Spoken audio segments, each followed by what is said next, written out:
we've got Mythical, so Nick and Troy to kind of, they've got a rubric, they're evaluating all the projects, all the games, and they'll be able to, we kind of left it to the experts to make the decision. Let's say that us from investors, we look at things a little bit differently to how the gamers would look at it. So we've left it up to them, which would be really cool. But I'll be in contact before lunchtime tomorrow. But yeah, today we're very, very lucky to have Gautam here. Gautam has been the man behind moving kind of the Mythos chain from an Ethereum private chain to a substrate chain. He's got some cool information, some cool insight. So thanks so much, Gautam. We're really, really happy to have you here, and I hope you enjoy giving a talk, and I hope everyone enjoys listening. Thank you. Thank you for having me, Jake. Hi, everyone. Am I audible? Perfect. Awesome. All right, so let's get started. Let me quickly go and share my screen.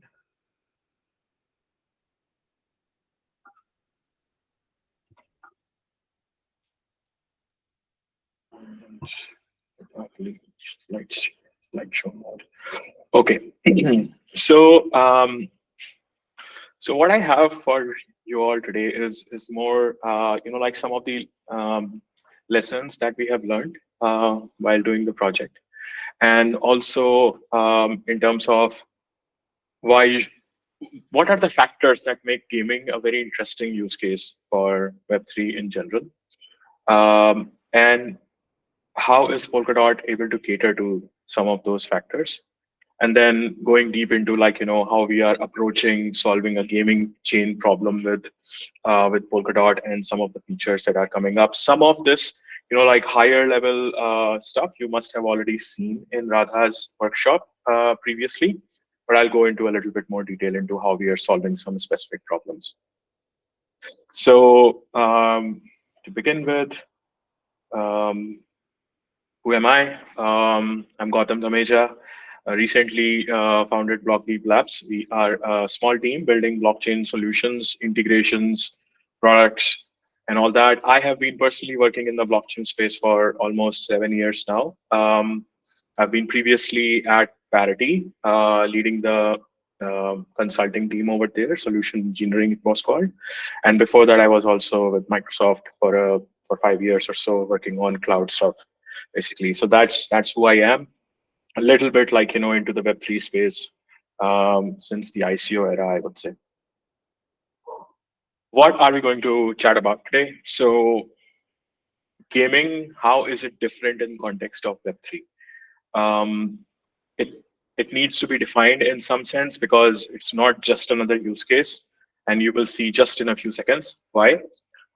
Then based on that, why do we need Polkadot for gaming, or why does it make sense to go with Polkadot for gaming use cases? Then we will go into how can we build a chain using Polkadot that solves some of the gaming related issues, and finally open to any questions if you have. So let's jump into it, or let me pause for a second if there are any questions, or do you want me to add something here, any specific things that I should cover in the session today? Hello, Gautam. Hey. Hey, this is Sukhmeet. We were also looking forward to your session of what difficulties or what are the learnings that you faced as a group when you were trying to work it out and getting Mythical on Polkadot. So something that you can share on that account would be better. Also, that if you can add it. Okay, so of course, there are a couple of things there. I'll go into the details of the technical challenges for sure. But of course, I was not involved in the business, related discussions. So that is something out of my wheelhouse at the moment.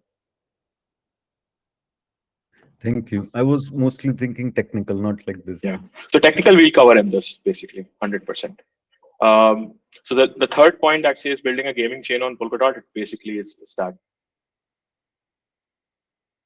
Okay, so let's move on. Web3 gaming. How is it different? So basically, when we started building the project, we soon, like realize that we have to look at it from a slightly different glass. The average user is not crypto native. We have to, like first of all, keep that into mind, and like give respect to this point itself, that the user who is coming does not care about, like what's happening behind the scenes. A gamer or a gaming user, for that matter, expects fun and then rewards. He is not coming to play the game to have rewards. Basically, he wants to have fun. He wants to take the stress out, enjoy a little bit of a time with the fellow gamers, maybe friends, and and this person is not, in most cases, in majority of the cases, it's not crypto native. They don't care about the seed phrase. They don't know what a wallet is. They don't know what a blockchain is, and in many cases, have absolutely no clue what's happening behind the scenes. So this is what we are building for. This is what we want to keep in mind.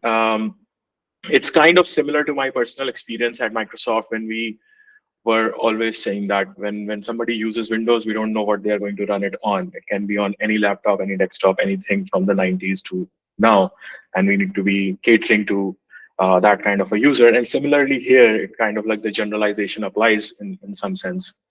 The other thing is, gaming is somewhat a sweet spot between Web 2 and Web 3. The interfacing of the user from, like where the user comes in, happens on the, like in most of cases, a Web 2 kind of interface. And behind the scenes, when they complete a certain set of milestones, they achieve something, then they get rewards as part of the backend Web 3 layer. So in some sense, like we are targeting this sweet spot, and that creates its challenges of its own, in terms of integration, in terms of seamlessly transferring messages between one system and the other, in terms of what to abstract and how to abstract things away. So that's like, another challenge in itself. It's not as simple as, like something like payments or something like identity verification. Those are more, like use cases that that have a clear cut, like integration between the interfacing systems and the Web3. In gaming, we have to think about how and how much to abstract away from the user. And in that sense, Web3 part is mostly abstracted away in this use case. And finally, the scale is unpredictable. If a game works, if a game is a hit, we are looking at enormous scale.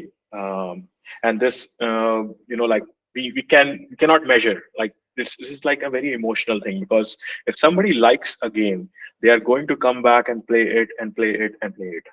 And you cannot control that kind of emotion from people. So in some sense, Web3 gaming, the scale is unpredictable because of the emotional side of the gamer. And we have to cater to that. We have to always design in a way that our solution scales to the emotion of the user.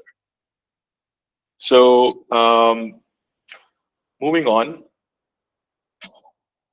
based on these things, based on the like these different factors about Web3 gaming, what could be the platform requirements when you want to build a chain, essentially? First of all, kind of like straightforward, that you have to make sure that your user experience is customizable.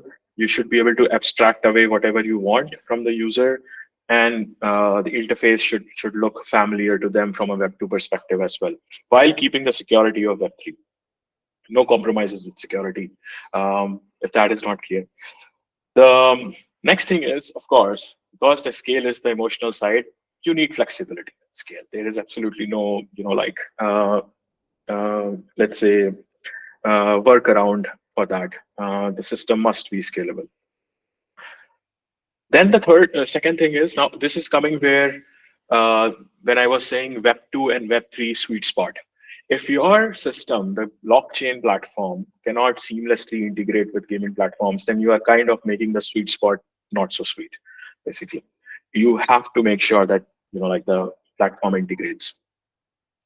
Now, this fourth thing that we have realized is gaming is a very community-driven, like ecosystem or use case or scenario for that matter, because gamers mostly happen in communities. Like the whole, like the success of Discord is because gamers want to talk to each other and create communities around it. And for that, we need, when you are creating an Web3 gaming ecosystem, you need some sort of community engagement, rewarding on-chain governance, so that people have something to say, and they can say that thing. So you need some sort of on-chain governance for that as well. This is extremely important for gaming, and we have been like working very hard on solving some of the problems here as well. And finally, agility, because games are not your typical enterprise software.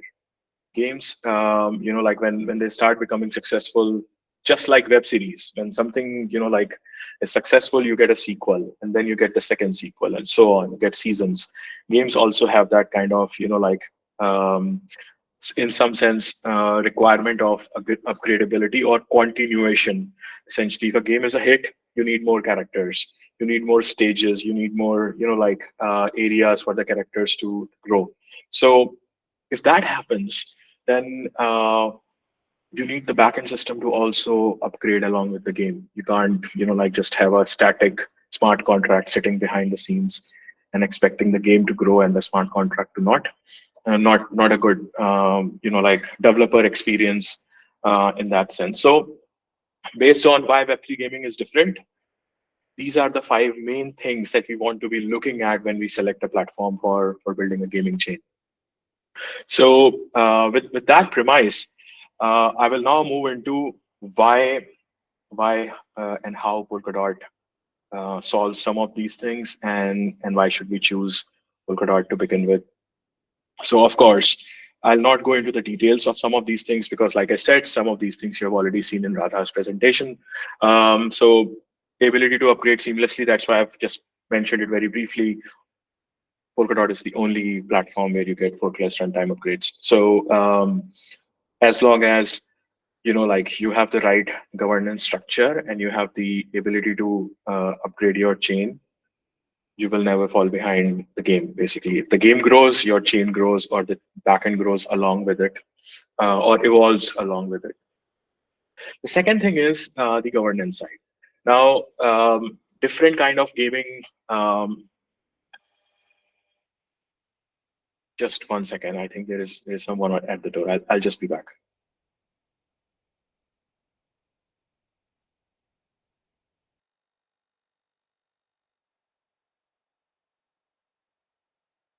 It's probably the permissions guys from Web3 giving him permission to see the slides. In 45 minutes, they send it over, right? Yeah, I hope he. Okay, I'm back. So on-chain governance part, basically, the gaming. What we have seen is that in the gaming space, there are different kind of requirements in terms of how people want to come together, what are their common characteristics, whether they want to come together for a particular game or a whole like ecosystem around it, or it is just going to be like a general purpose governance mechanism. But there are different flavors of governance that you see in gaming space, and for that Polkadot provides a lot of stuff. Like for example, you can have custom collectives, like people around, the technical side of things, or the non-technical side of, like governance committees, or a combination of both, or, like committees created by users themselves to, like moderate discussions around a few things. So all of that is achievable with the, like the collective system on Polkadot, and it's a, like ready to use module. You can also create DAOs and sub DAOs using, like some of the palettes that we have, including the democracy palette and the conviction voting palette, the referenda palette. All of those could be put together to create DAOs and then sub DAOs as well, and maybe like even further level of governance. Now, the most important thing is in in most of these governance cases, you need an ability to um, like spend the on-chain treasury as well. For example, you want to propose um, improvements to the overall system, and those improvements will require further like development or implementation of features. Who's going to pay for it?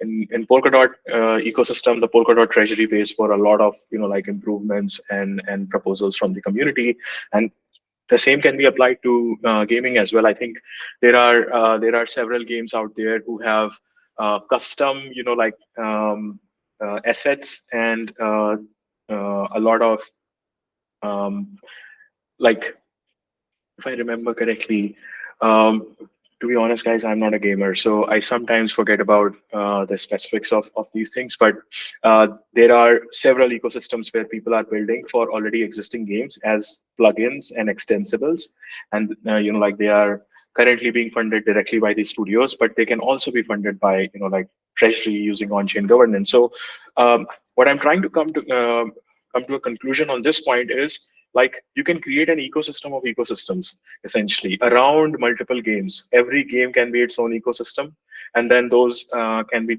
done using on-chain governance, and then all of those can come together towards a single DAO to create the ecosystem around the whole like let's say a particular um, gaming universe or something like that. So that's the power of some of these modules that we have available in Polkadot.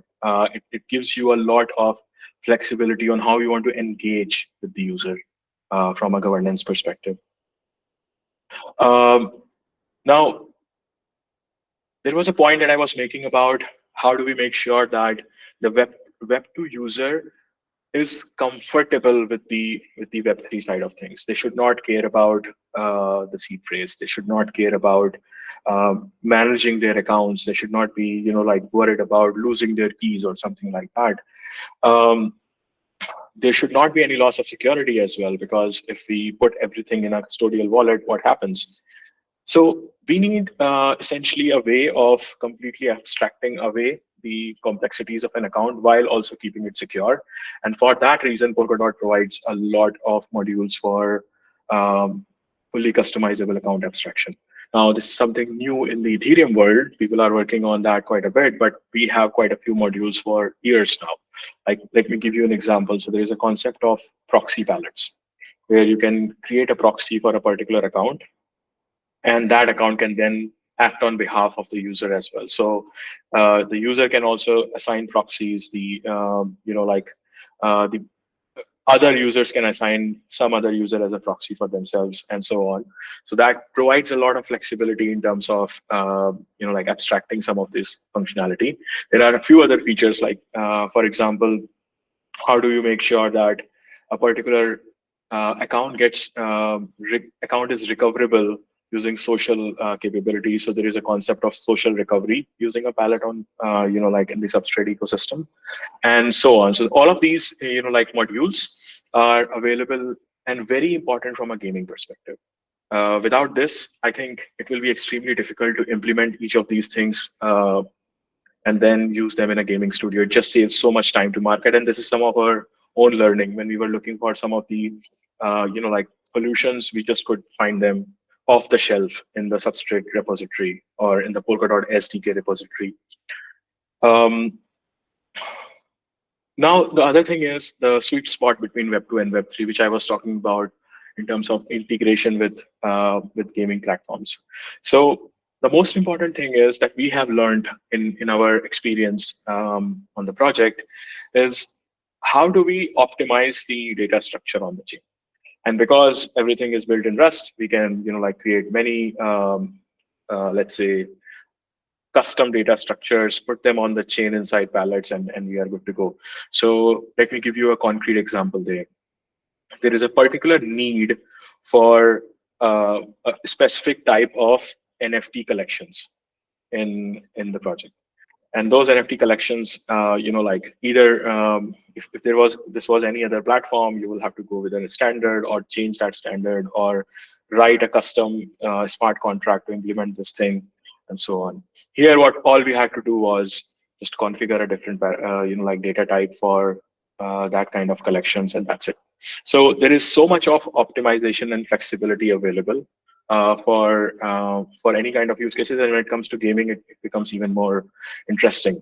Um, there's another need for extracting data or interacting with the chain in a specific way, and that is where like we can make a lot of runtime API customizations for the gaming platform to interact with the blockchain in the way that they want to interact with it, not in the way that the blockchain wants them to interact with. So the flexibility is flipped in this case. And then, of course, there are quite a few pre-packaged gaming modules and palettes available, which are ready to use. For example, there is a palette for, of course, NFTs, but also fractional NFTs and also dynamic NFTs. So you can use any of those for gaming-related needs. Then there are palettes for, let's say, marketplace kind of functionality. There are palettes for the electing of collators based on gaming rewards. So even that is there, like, people can make a lot of rewards and then can become collators as well. So these are some of the custom solutions available in the ecosystem. We may or may not be using them for the projects, for our project at the moment, but there is so much optionality available. All right. Now, the final point is flexibility with scale, and this is something I wanted to like deep dive a little bit, and also that is why I kept only one point on the slide. What we are doing here is we are now using a concept of having fixed factor scaling. So there are 2 or 3 things that are coming on the roadmap in a particular order. So first, what we are looking at is, in terms of agile core time, is how you can pay for the core on a flex, like you don't have to acquire a lease, but you can pay for the core on a like more agile model, like for 1 week or for maximum 1 month or something like that, and you don't have to participate in an auction and so on. You already know about that. That was announced almost 1 year ago now. But then, in addition to that is just solving the problem with the auctions. In addition to that, what we have now is something called as fixed factor scaling, which allows us to configure how many cores we want to use at a particular point in time to create blocks. So when a parachain node submits a block to the relay chain, it uses 1 core, but it can submit more blocks in parallel to use multiple cores, essentially. So if a game becomes hit and there are more users playing the game at a particular time, that means your blockchain is going to get more transactions at that time. And that means you need more cores to get those transactions included into blocks. So what we are doing here is we are initially starting with 1 core. We can configure how many cores we want. So if we want 2 cores, we can configure that. If we want 3 cores, we can configure that. So this is fixed factor scaling, where we have to tell the parachain node how many cores it needs to talk to. And we have to, of course, pay for those cores on an agile model. But what comes in the future is elastic scaling. Then we don't even have to tell the node beforehand how many cores we need. It just expands to, like automatically the number of cores that are needed to get all the transactions in. So that is what we are planning to use for the project also. When the games become hit, all it needs is like, some extra processing power on the collator side. But apart from that, everything is automatic behind the scenes. So this is extremely important in the sense that a lot of times what we think is if we have X number of transactions per second in a blockchain, that will suffice our needs. But like I said in the beginning, gaming is not that way. It's a very emotional thing when it comes to scale. So you can never know how many number of transactions per second you will need. And if you are catering to, let's say, a very high demand in the beginning, and that demand does not come, it takes some time to let the node, let the game, go off, then you are just paying unnecessarily for all that infrastructure in the beginning.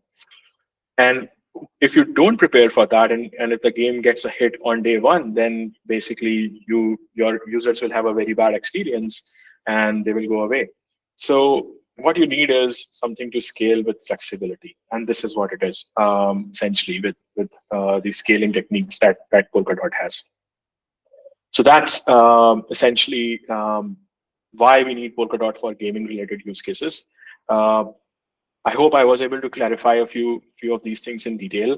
And then now next, I'm going to move into building a gaming chain on Polkadot. But before that, I'm going to pause here for a second if you want me to cover anything else in terms of Polkadot.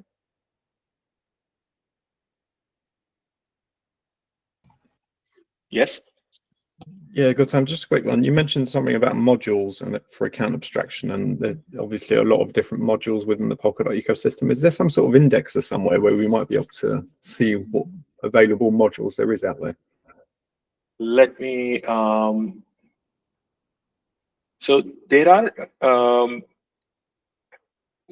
we call them palettes basically. So what we have here is, no pressure. You don't have to find it now. You can always share it later. okay, I'll probably, I should be able to share it with Jake and he can pass things around. Thank you. So Pete, you have a question? Yeah, it's like, so if we take the digital asset transactions like NFTs totally out of scope, right?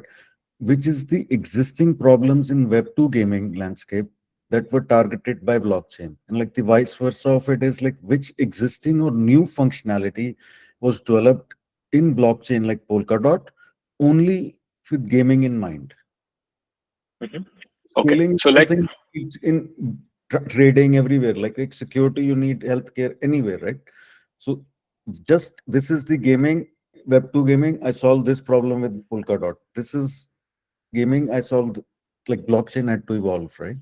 Mm-hmm. Yeah, 100%. So I think when we, like when we started in the beginning, these scalability techniques that I just mentioned, um, they were, evolving with time. And then we realized, okay, for something to support gaming kind of use cases, we need flexibility with scale. So this particular, like some of these functionalities were actually coming out from the requirements from the gaming space and payments space as well, because both of them require high scale. There are, like a few others, like for example, I mentioned some of the account abstraction related things. Like we want to make sure that the user experience is good and the user is not worrying about too much of, like transaction signing and key management and all that. And for that reason, we have the proxy palettes. And there are other use cases as well, but this is also something related to gaming, basically. Now, on the Web2 side, what does blockchain solve in general? I think that's something that, like I'll go back to the most basic things over there. So the first thing is when you play a game and you earn rewards in that game, like like you have won something or you have purchased some asset inside the game, and once the game is done over, then there is no way to access that anymore. You'll have to go like into the game to access your rewards. There is no other way. And if the craze of the game is gone or if the game has become too old, then it's just useless, essentially. So what Web3 allows you to do is have those things available outside the games as well. Because if something is minted on a blockchain, and even if the game shuts down or if the game becomes old, then you can still access those assets on the blockchain. There are few reasons for that. One is these things have, like emotional legacy value. Like for example, I was playing Counter-Strike with my college mates in college, and if at that time that game had Web3 enabled, I would have some of those guns with me, like digital guns with me on the blockchain, and like I could probably exchange them, sell them, or do whatever with them. But I don't have that because Web3 gaming was not there when I was playing Counter-Strike. So these assets have value, the value from a gamer's perspective. And if they are available to the gamer beyond the game, then a lot can be achieved.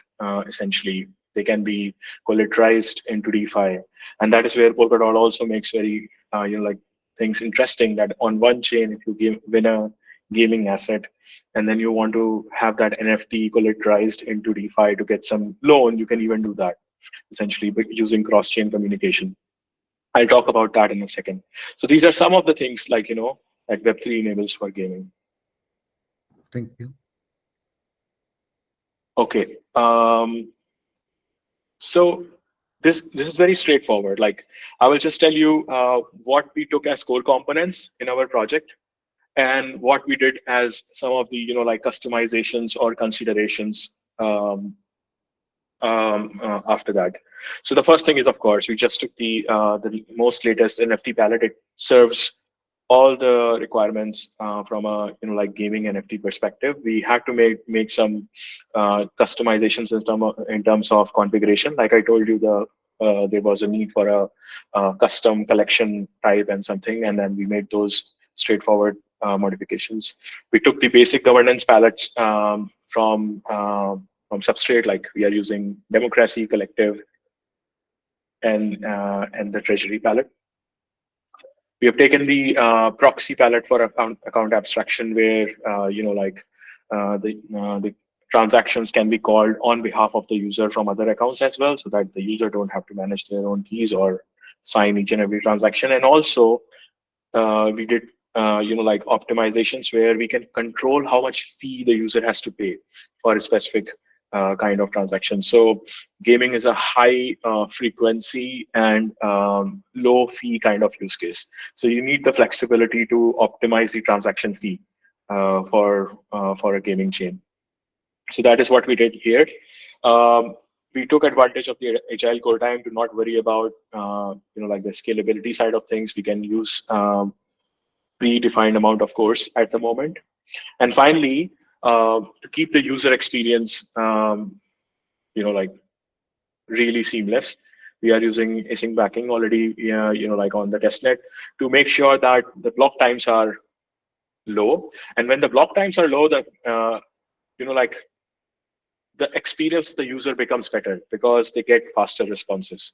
So in general, the parachains used to take 12 seconds to produce a block. Now it takes 6 seconds with async backing, and that improves the user experience quite a bit.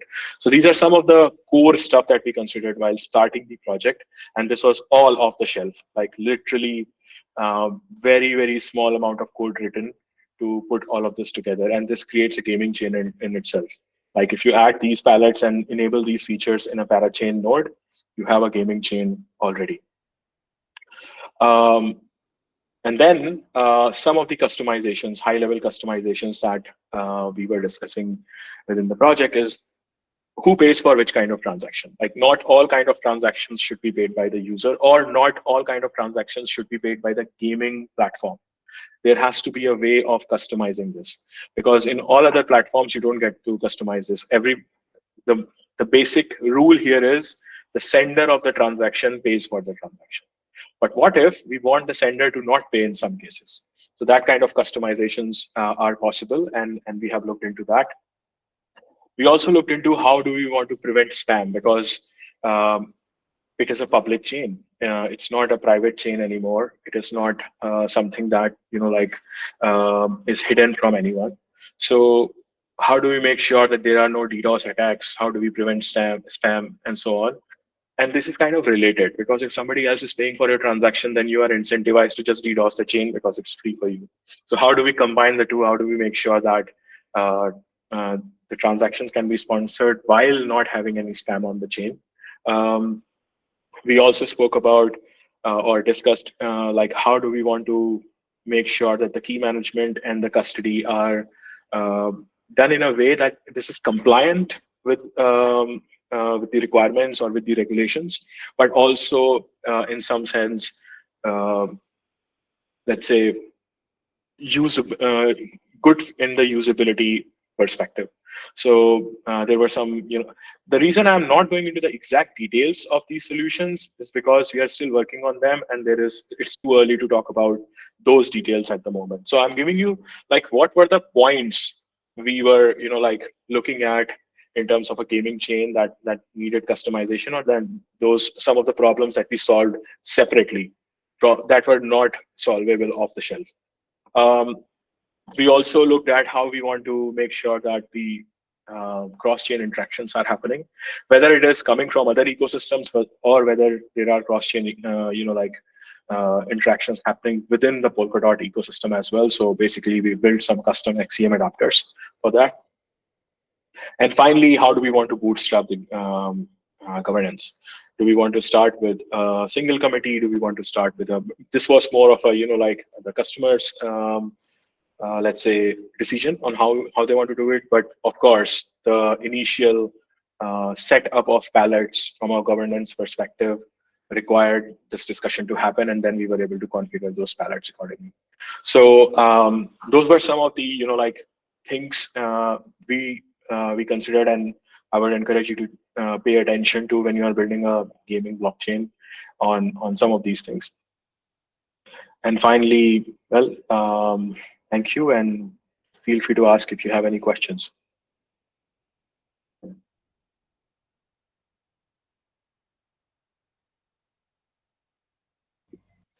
Lovely. Thanks, Gautam. Yeah, are there any questions? Now's the time. Befa, over to you. You can maybe give a quick description of what you're building. Maybe gives Gautam a bit of help. Yeah, sure thing. Thanks a lot for the technical talk. The technical stuff is above my pay grade at some point, but it's very interesting to understand. So we're building also a kind of a gaming ecosystem around our game studio. We have Forest Night. It's a turn-based strategy for mobile. We have our own governance contracts, NFT and the token that they kind of interact with each other. So I was wondering about the cross-chain aspect of what you guys are thinking about for Mythical chain. Are you guys like approaching it towards, for example, TCP for Chainlink or Layer 0, or you're like, hey, we maybe build our own bridge around it? So I would love to understand your thought process behind it. So initially, we are going to use Snowbridge, which is a fully trustless public bridge available between Ethereum and Polkadot. It's already live on Rococo. It should be live on Polkadot soon as well, and that's what we are going to use initially. And then for within Polkadot, of course, we have the native XCM. The parachain can talk to any other parachain within Polkadot without a problem, without any extra configuration or anything. Gotcha. And does it make sense to like have discussions with these other omni-chain solutions? I feel like there's definitely a need for cross-chain messaging between like the Polkadot ecosystem and other ecosystems, and also it's a bit I feel like there's gonna be like a top 3 like bigger winners in this space, right? Like Chainlink CCIP. At some point, everyone understands this protocol. Maybe that's something that everyone wants to like integrate with. So what we are trying to achieve is, and we're discussing this with Layer 0 right now, and actually I have a call with Chainlink tomorrow. We want to kind of build a very chain agnostic ecosystem. So we have our, let's call it the parachain, or we run on Mythical chain or something. So our home chain, and then we run the computation over there, and then we're gonna have outposts for our game ecosystem around everywhere else. So for example, Moonbeam has an outpost, it's the night outpost, and a game on Moonbeam can like call the outpost. We do the computation on Mythical chain, send back the message, and they immediately are part of the ecosystem without them needing to deploy on our chain or Mythical chain or whatever chain it's gonna be. That's something I feel like there needs to be more maybe effort towards that part of the equation, or maybe I'm just exaggerating on it. Maybe the Snowbridge gonna be enough or not. So I see it in 2 ways. One is like, of course, it's something like related to the user demand as well. If the user want or users, like collectively want to, like have, like cross-chain interaction enabled, then of course they will be, like given that functionality. On the other hand, it is also a broader ecosystem related discussion. Like if Polkadot integrates with another ecosystem, then any parachain integrates with that ecosystem. It's because, like it's all internally routable through the bridge hub. So for example, just earlier this week, the bridge between Polkadot and Kusama launched. So now every parachain on Polkadot and every parachain on Kusama can talk to each other with this bridge. Similarly, if a bridge between Polkadot and Ethereum launches, any parachain on Polkadot can talk to any smart contract on Ethereum. So it's more like, on one side, it is a broader ecosystem related discussion as well. And on the other side, if the user demand is there, then of course, this can be made possible. There are several parachains on Polkadot that are interacting with multiple cross-chain ecosystems. Like I was recently checking Wormhole is deployed on Moonbeam. So that allows Moonbeam to talk to, like anything that is connecting to Wormhole. So similar kind of, like setups are available on several other parachains as well. Gotcha. So that basically it's like an ecosystem effort. Like as soon as like one makes sense, when parachain has a connection, we can route it towards that parachain. Is it maybe fair to say, for example, let's say Mythical chain, they managed to onboard Chainlink, right? I know Chainlink takes a lot of fee, but let's say they managed to onboard Chainlink, and everything needs to be routed towards Mythical chain if you want to use CCIP, for example, from Polkadot out of Polkadot. Could that be a USP for a parachain, as like bringing more value to the parachain everywhere else, because they kind of host that connection? Just thinking loud. So for that particular, like user experience, we have there is a parachain on Polkadot called Bridge Hub. That's the whole job of that parachain is to allow native. Yeah, I understand, but is it like this? I'm just thinking loud and thinking like a maniac. Does it make sense to like take away the Bridge Hub's job and say, hey? No, I don't think so. It makes sense because listen, see, the thing is that parachains are app-specific chains. They should be focusing on what they are solving as a problem, which is like an application-specific problem, right? Like gaming or identity or something like that. Their job should not be to put their legs in 4 different boats about solving an application problem, but also like hosting the bridge, but also doing something else. I don't. In my personal opinion, I wouldn't say that's the right thing to do. I would say that focus on application-specific problem solving with the parachain and leave the infrastructure to the infrastructure chains. Gotcha. Appreciate it. Okay. Russell, you have your hand up. You can go ahead. Yeah, I've got a couple of questions for you. I'm talking about block finality times. You said it's come down to 6 seconds now.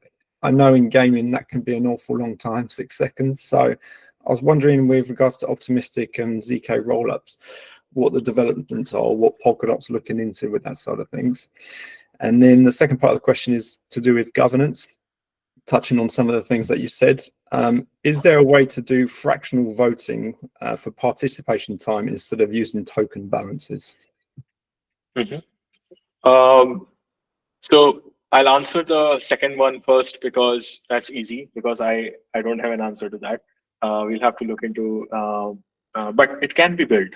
Like the whole point is that there is, there are a few palettes that have the basic building blocks of voting and stuff, but currently they take, let's say, the stake or the backing behind the vote from a token perspective, but you can back them with, because they are so loosely coupled and they are so, modular, you can back them with something else as well. So you can customize those palettes as per your needs easily. So that's the answer to the second. Now, the first one is more interesting in terms of block finality. So block finality and block production are 2 different things, and they are completely, decoupled in Polkadot. So the production happens on the parachain side. The finality happens on the relay chain using a gadget called Grandpa. So the way it works is like when the transaction comes to the parachain node, at that time, the node, of course, will collate the transaction into a block, and the block, the collator is essentially sends that block to the relay chain, and then the relay chain verifies it. There are 2 or 3 steps of, first there is an initial backing happening, then there is a voting happening, and then finally, it is getting finalized. So this whole process does not take 6 seconds, it takes more, but only the initial block production takes 6 seconds in this case. But having said that, there is a concept of phased finality as well. At least I, like look at it that way, is when the transaction reaches the parachain node, the collator, and as soon as you receive a like response back, in some sense you have already received that your transaction is like accepted by the node. That is one phase, the first phase. The second is it has been included in a block and submitted to the relay chain. That's the second phase. That happens in 6 seconds. And then the third phase is, of course, like this whole backing approval. Backing is also the third phase, where the initial set of validators on the relay chain approve the block, that yeah, this block looks good to us. And then finally the approval voting happens, which is the fourth phase of finality. And then if that succeeds, then the block is marked as final on the relay chain. Then it cannot be reversed. So before that, you have 3 phases, and different use cases, you can use different phases for finality. Like for like eventual final finality, you might want to wait for certain critical use cases. But for use cases like gaming and like micro payments, you don't want to wait for that long. You can just go with first or second phase itself. Okay, got you. I think that answers the question. Thank you. Gautam, there was a question dropped in the chat. It was, will the Mythos substrate node code base be open source? That's something for like the Mythical team to answer. I shouldn't be answering that. Very diplomatic. Any other questions? There we go. Beffa. Quick question on the key management part. So we are a game studio based in Germany. So we European law is quite tough, and we have a big problem with custodial wallets. So because of the MiCA coming up, we most likely need to provide non-custodial solution for our users, or we are basically a financial institution in the eyes of German regulations. How did you guys like manage the key management part on the parachain for Mythical? Like, I know they use custodial. What if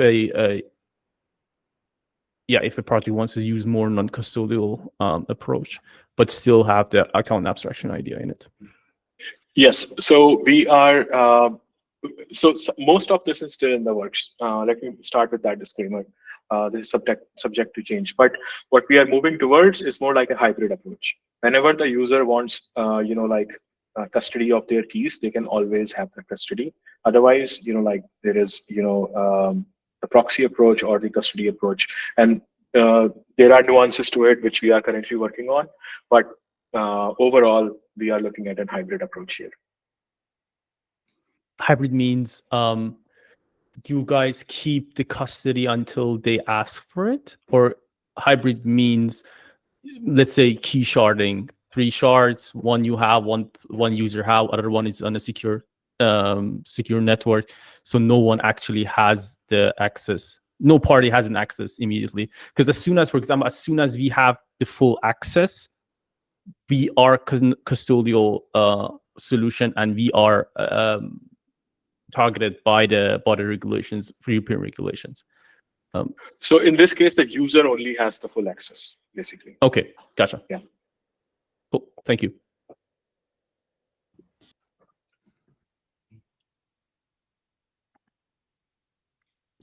Lucas, over to you.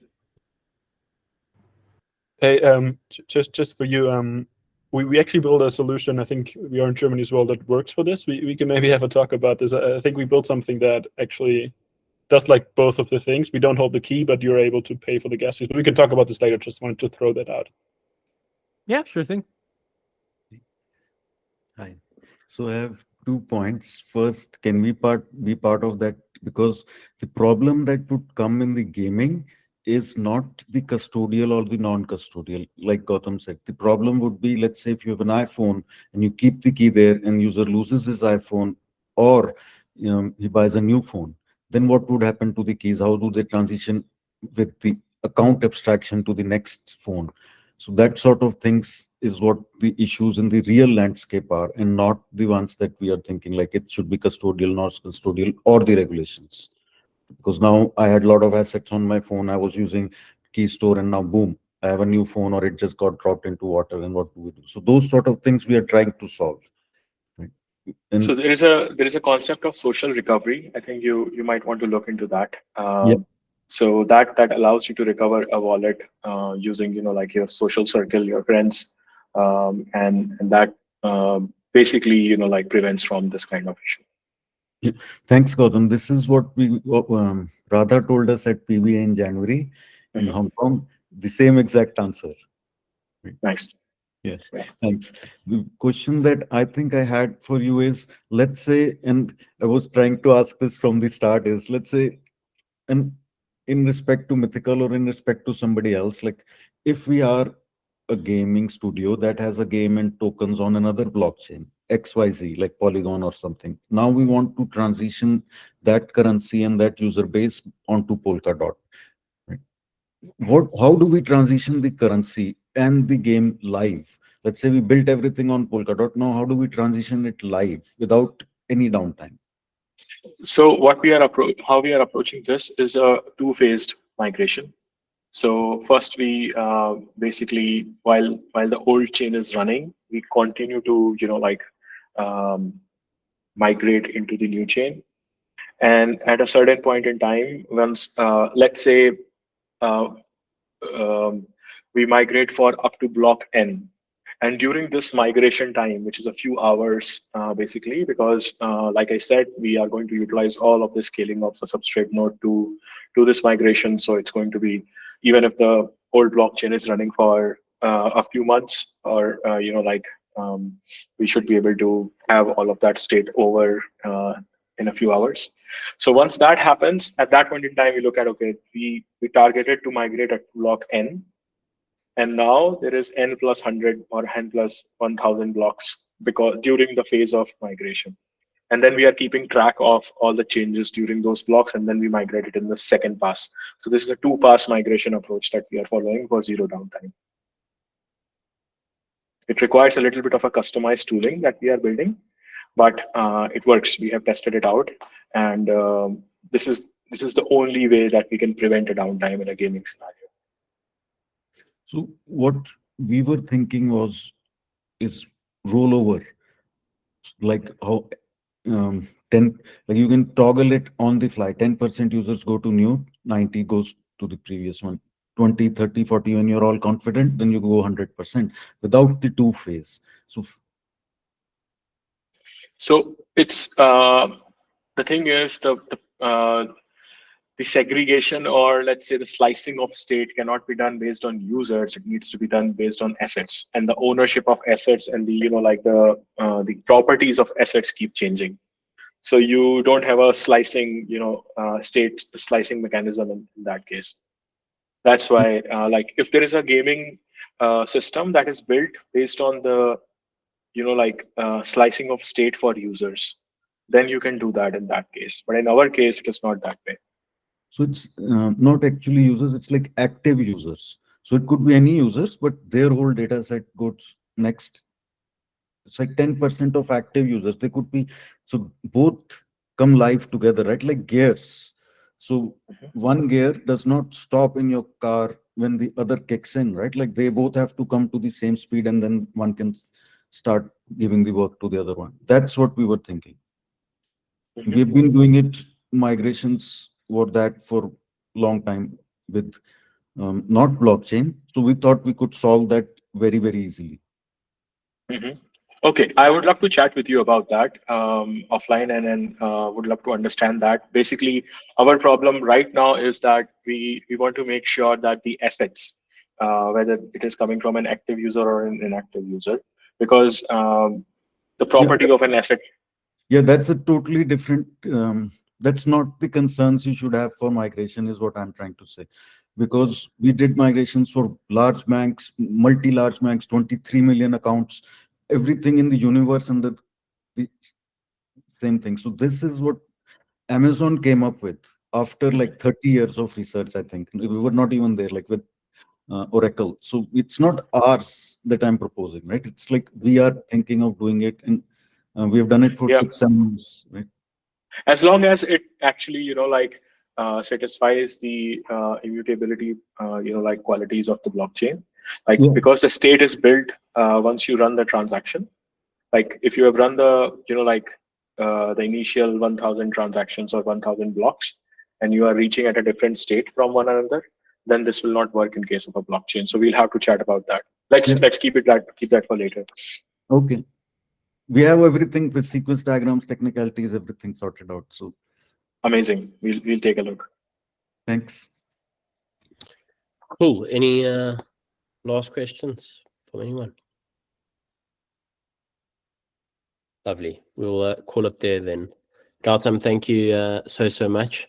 I hope you found the conversation. The audience has been really good throughout the whole academy with asking questions and challenging the speakers. So hopefully you enjoy it. But yeah, to everyone, Burak, do you have a question or was that a celebration? Sorry, my bad. Yeah, it was a celebration. No worries. Cool. Gautam, yeah, thanks so much. I'll stick on the call afterwards if there's any questions from anyone.